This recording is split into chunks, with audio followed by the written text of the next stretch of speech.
I've made this, let's say, Hilti holder. The idea was originally to have this and print another top piece and use like a hammer to tap on the top piece so all the shells will fall out.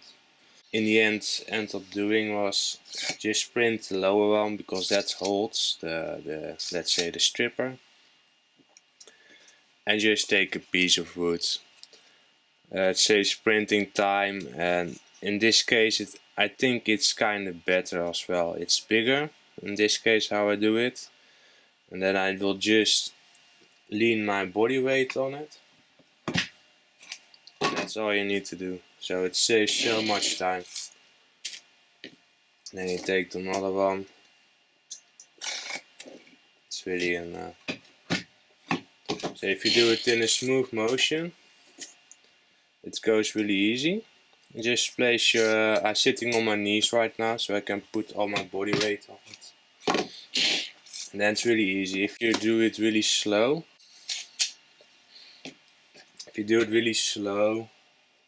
it's harder.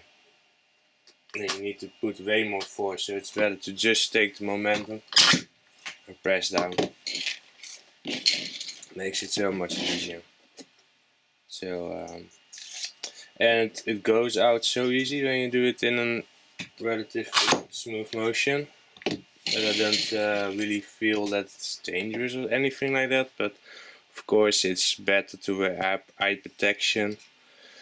I kind of consider it a little bit as a shield right now, but and some gloves will help, but it will stay intact in one piece, so it should be fine. If you're really worried about the primers hitting the background, you could consider putting something like a microfiber at the bottom, maybe fold it down 2 times so it's a little bit more padded, but it goes so gently, I don't think it's an issue. But if you encounter that it is an issue for you, then you can do that. At this point I've done a few. I've noticed that some are really easy. Some are really like just pushing lightly on it with the motion, that's good enough. Some others, this one I considered like an easy one. Some they need a little bit more work. I don't know why. Maybe it's a different year they are made and are a little bit more stronger in there. This is also one that's easy, but some really can use a tap of the hammer to get them out there. So this one looks to be one that's really tight. So you can try to do it at your body weight and kind of wiggle it from side to side. It starts to get loose. But what you also can do is just tap it, and then you will see, this is a good example again, this happened a few times, that they kind of get stuck halfway. You can still give them a little bit more push, but the red pieces are sticking out. But what you can do, sometimes that's enough, is just take it a little bit like this, and it will get out. You can see there are still 2 left. So you could manually take them out with something maybe what's more smaller, but I have not have to use that any time before. But usually something like that, just a tap. That's how I go about it. Just give it another tap. It's probably more easy than do the shake, but that was a good demonstration that kind of shows both techniques. This time I got another 2 that's kind of sticking in there, but you can also do it, just do something like this really fast, and that works as well. And they're all almost out. You just need a little bit of a slap to get out, I guess, so you don't have to pick up the hammer. Slap saves a little bit of time.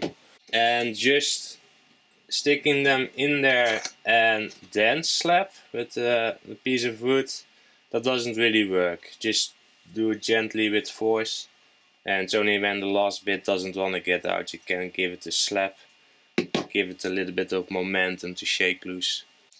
To make sure, of course, that you slide it all the way in. I just made a mistake that it was like this, and then there's a little bit of plastic underneath it.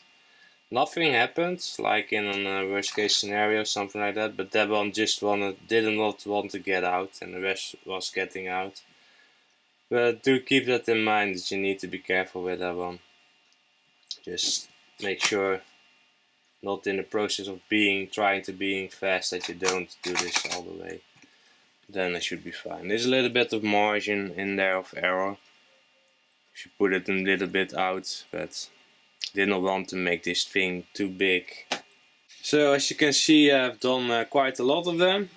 And this is one that I did myself. I was trying to use the plier technique, but I found it, let's say, scary and time consuming. I was not comfortable with it. But if you happen, there was another strip that was not my work that I did, but two of them was sticking out a little bit, and the way I've designed it, you cannot put it in then. It's hitting the plastic because of the way it's designed. You could say, okay, then you make this a little bit more open. It can be done, but what you also can do is just place it gently on it like this and press down. It's of course less fast, but for the odd occasions that this happen, you can do it like that. It's a quick fix, you could say. I've not done any counting, but these are the clips. It's quite a lot. You cannot even see them all. It's quite a lot. Nothing bad happens when doing this. Like I said before, some are not working easy. Some you need a little bit of a slap, things like that. But only a few in my case.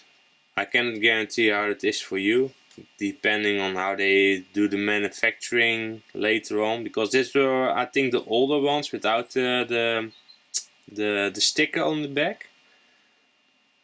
But still, it definitely, I think it's no competition. This is way faster than using the pliers. You don't have to worry about accidentally pressing the rim and let it go off, things like that. So I think it's a way better system to do it like this.